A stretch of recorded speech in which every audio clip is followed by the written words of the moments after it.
dagat ay iyong pagmasdan.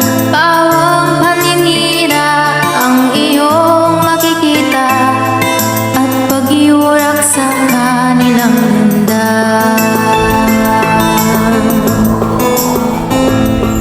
Ikaw na Pilipino, anong gagawin mo upang matigil ang paninirang ito? Huwag ipagwalang bahada ang inang kalikasan, pagkat ito'y ating kinabukasan. Gumising ka kaibigan at iyong ipaglaban karapatan ng inang kalikasan. Pigilan ang mga galit na hayaga, mag-aasa sa kabundukan.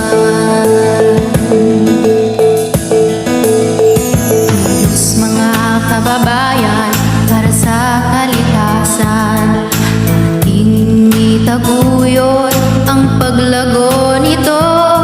Huwag lasunin ang lupa, ang ilog at dagat, at ang hangin nating nilalanghap. Pagbukluriin, isigawang at ikait damdamin, talikas ay ipagtanggol at tumbas man ay buhay. Mamuhal man ang isa'y may uhusbong pang iba, ipaglaban ang inang kalikasan, ipaglaban ang inang